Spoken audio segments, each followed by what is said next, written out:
Olá pessoal, tudo bem? Esperamos que sim. Sou Lucilene e hoje a gente vai continuar os estudos do Evangelho segundo o Espiritismo, hoje com o capítulo 5, Bem-aventurados aflitos, e nós vamos refletir um pouquinho, estudar os itens de 1 a 3. O objetivo dessa aula é o seguinte: reconhecer que as dificuldades pelas quais passamos têm uma causa. E se Deus é justo, essa causa, com certeza, também é justa. Então vamos à nossa prece. Mestre Jesus, estamos aqui para estudarmos e para refletirmos acerca do seu Evangelho de amor, Evangelho que nos traz os ensinamentos do Pai. Que possamos aprender e apreender o que for melhor, que possa nos auxiliar nas nossas escolhas, tanto hoje quanto no nosso futuro.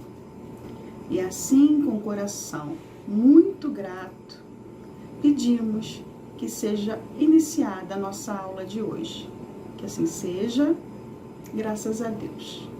Antes de entrarmos no estudo do Evangelho propriamente dito, vamos pensar um pouco sobre o que diz pra gente o texto que está no livro Deficiente Mental, porque fui psicografado pela Vera Lúcia Marinzec de Carvalho, escrito por diversos espíritos e auxiliado pelo espírito Antônio Carlos. E o texto diz assim: na minha penúltima encarnação, nasci no seio de uma família de posses e de muito orgulho. Cresci achando que era um ser superior em raça e inteligência. Quis estudar, gostava de aprender e cursei as melhores escolas de meu país. Tornei-me médico ainda jovem. A vida me sorria, era rico, bonito. E casei com uma jovem do meu meio social. Tudo parecia bem, até que a guerra veio modificar nossas vidas. Meu pai conseguiu por um tempo impedir que eu fosse para a frente dos campos de batalha, mas a pátria necessitava de mim e parti. Minha esposa, ambiciosa, aconselhou-me a aproveitar a situação para me sobressair como médico. Ela sempre me motivou, só para a ambição, para que ficássemos cada vez mais ricos. Fui para a guerra, para um local onde estava havendo encontros de grupos rivais. Humanos batalhando, matando outros seres iguais. Como é triste a guerra. Lá encontrei 2 outros médicos e nos tornamos amigos. Dr. Frank, já mais idoso, e Dr. Ralph, tão jovem como eu. Trabalhamos juntos. A guerra é terrível. Ali foi que viu tanto que nossos conhecimentos estavam à prova.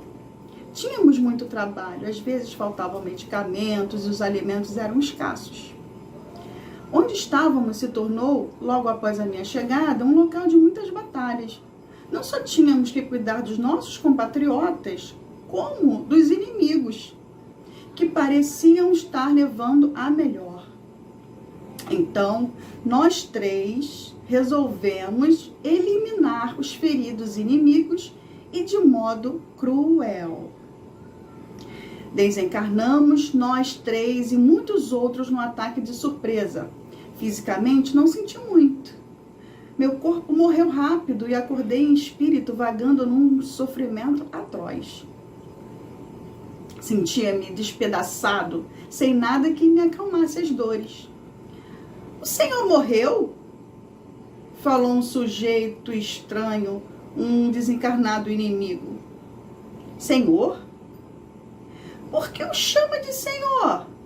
É senhor de quê ou de quem? Disse o outro maldosamente. É mesmo? Falou rindo o primeiro, que me dirigiu a palavra. Você morreu. Esses desencarnados que eu julgava serem os inimigos nos odiavam, tanto quanto nós a eles. Inverteram os papéis, passei a ser pacientes deles. Desculpa, passei a ser paciente deles. Vingaram-se, revoltei-me, porque morri. Jovem, bonito, rico, e aquela maldita guerra a separar-me dos meus, levando-me para a frente dos campos de batalha. Foi a guerra culpada de ter feito o que fiz. E ainda morrer e continuar vivo. Sofri muito. Sofri por anos, ora no umbral, ora ali, onde fiz as minhas maldades, que com o término da guerra passou a ser uma bonita campina e campos cultivados. Mas para mim, continuava a guerra. Só vi as cenas atrozes que presenciei. Entendi que não tinha por que me revoltar. Era culpado. Tive profundo remorso. Não reconheci meus pais, porém senti a demonstração de carinho. Chorei e me refugiei nos braços deles. Levaram-me para um socorro. Recusei tremendamente a melhora. O remorso destrutivo lesou meu perispírito, como também a perseguição que tive dos que não me perdoaram. Bem, então a gente retorna ao título do livro, Deficiente Mental, porque fui um. Então, essa história de um espírito narrando, né, a vida dele, acontecimentos de uma vida, mas o que a gente deixa aqui evidente, né, que é evidente pra gente, é que ele fez escolhas erradas, escolhas que não eram de acordo com as leis de Deus. Por isso, ele passa porque ele passa, pelas aflições porque ele passa. Então, existiu uma causa e agora há as aflições decorrentes dessa causa.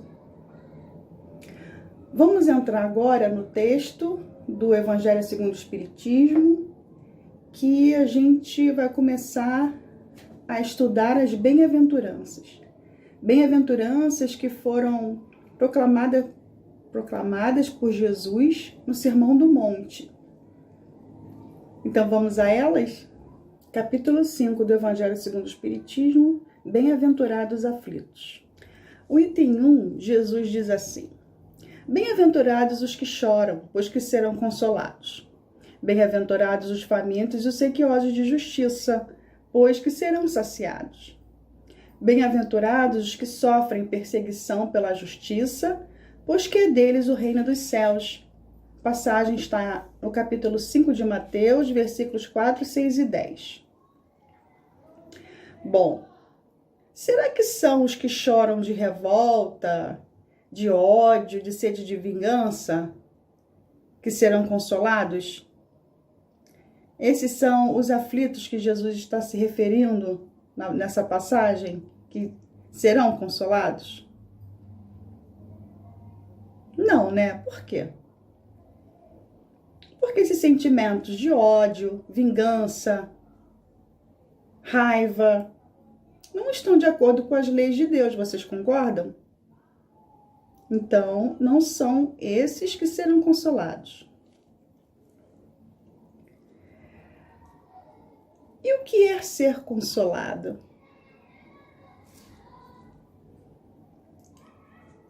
É você receber um auxílio, uma ajuda, um refrigério, não é? E como isso vai acontecer?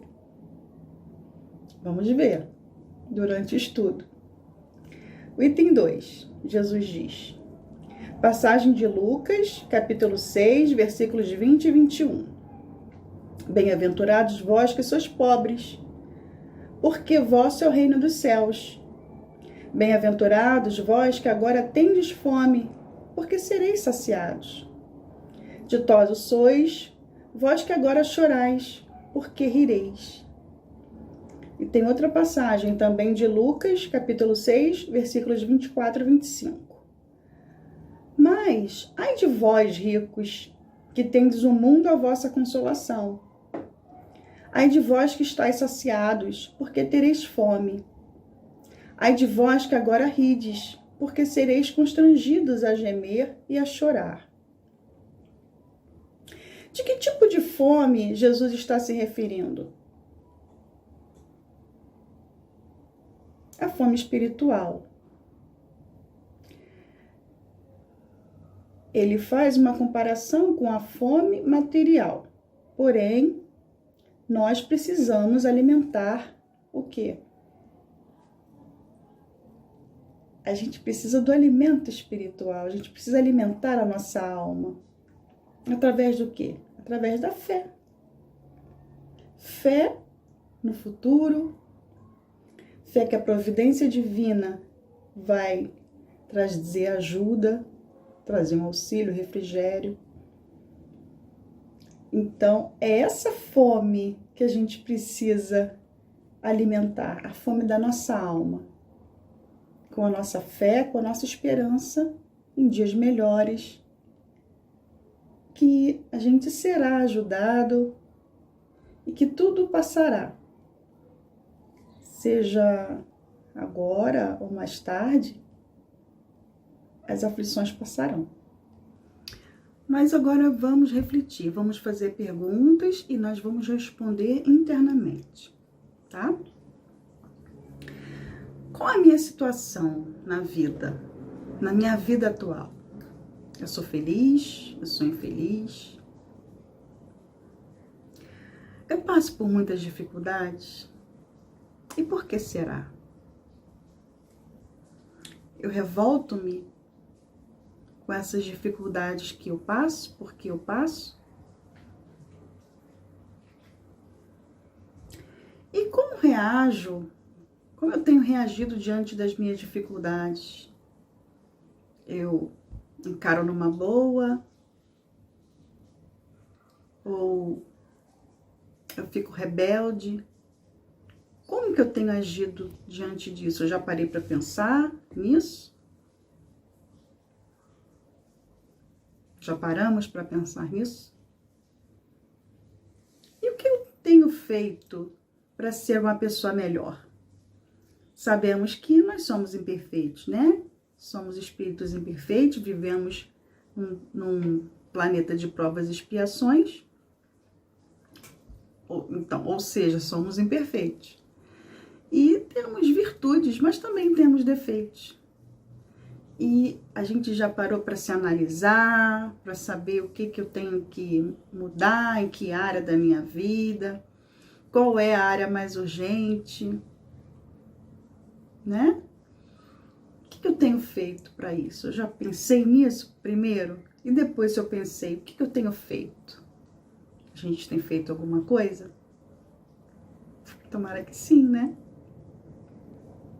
E quando, então, chegará essa consolação? Quando a gente entender que não há um efeito sem causa.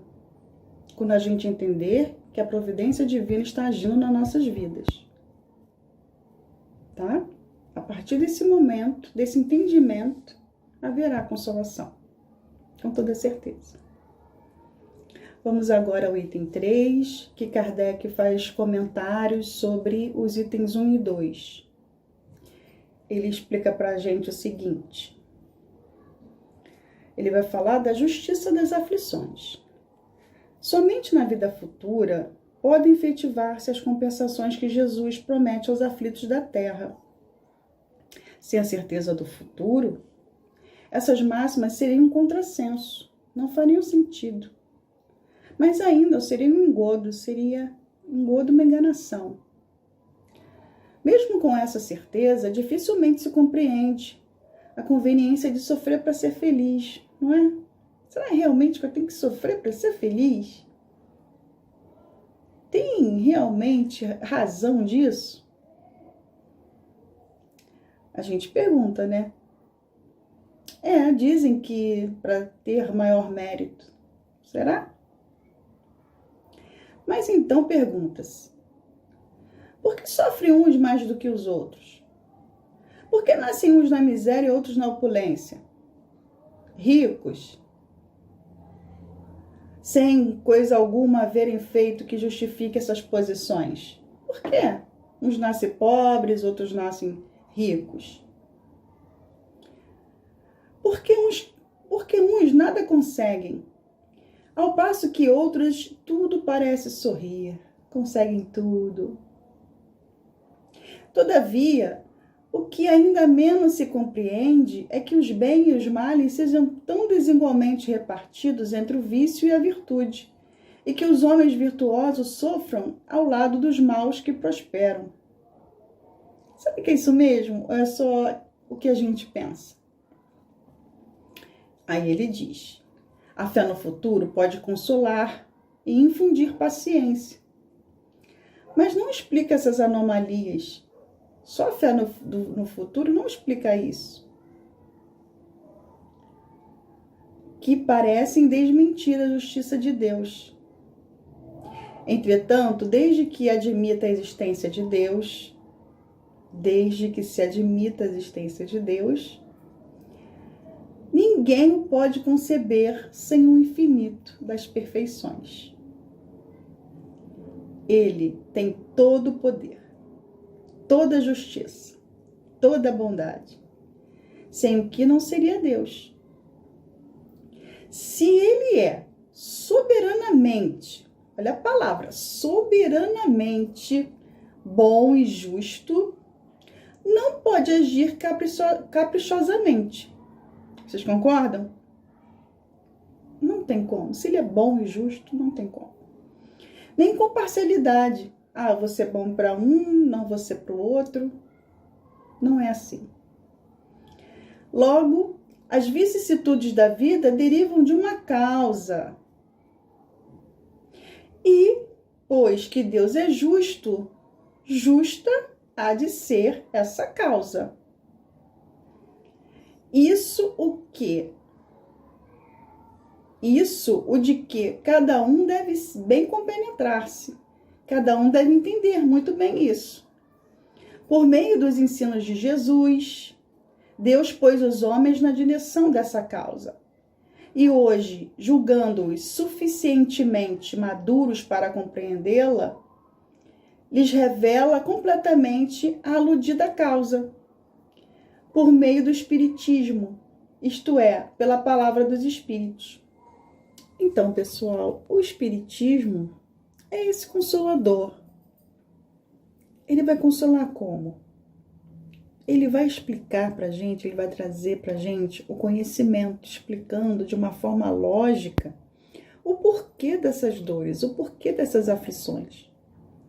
Que pode ser de agora, que são as aflições atuais, e as aflições que foram anteriores, de vidas anteriores, mas que acabam repercutindo nas nossas vidas. Então, existem dores? Sim. O Espiritismo explica por quê. Porque nós não agimos de acordo com as leis de Deus. Então, o efeito é aflição. Mas ele traz também a fé, a consolação de que existe Deus, a consolação de que existe a ajuda, o auxílio. E cabe a nós fazermos diferente. Se estamos agindo errado, por algum motivo, vamos mudar. Então, que a gente possa fazer melhores escolhas, para que repercutam hoje e no nosso futuro também. Tá bem? Então, o que a gente pode tirar dessa conversa de hoje, dessas reflexões? Que Deus é bom, justo, misericordioso. E sempre nos dá todos os recursos de que precisamos. Para quê? Para sermos felizes. Que é necessário que cuidemos de tudo o que recebemos com muito amor e carinho, para assim nossas atitudes gerarem bons frutos. Então, meus queridos, que a gente possa fazer boas escolhas, porque as escolhas que fazemos hoje repercutem tanto no nosso presente quanto no nosso futuro. Então, escolhendo bem hoje, nós podemos o quê? Dar bons frutos, ou seja, esperar um futuro melhor. Que Jesus possa nos abençoar hoje e sempre. Bem, pessoal, chegamos ao fim das nossas reflexões e vamos dizer assim: Mestre Jesus, nosso querido irmão, nosso irmão maior, estamos aqui com os corações agradecidos por esse momento de reflexões que tivemos. Que o Senhor nos ajude, nos amparando, nos auxiliando a fazer melhores escolhas, sabendo que o que fizermos repercute hoje ou no nosso futuro. E assim que possamos estar mais vigilantes e sempre orando para que a gente possa ter inspiração do alto para nos intuir no agir de acordo com as leis de Deus. Só temos a agradecer. Fique conosco, esteja no nosso lar, esteja onde estivermos. Gratidão. Assim pedimos a permissão para encerrar os nossos estudos. Graças a Deus. Bem, pessoal, espero que tenhamos sido útil. Até a próxima. Um grande beijo no coração de vocês. Tchau, tchau.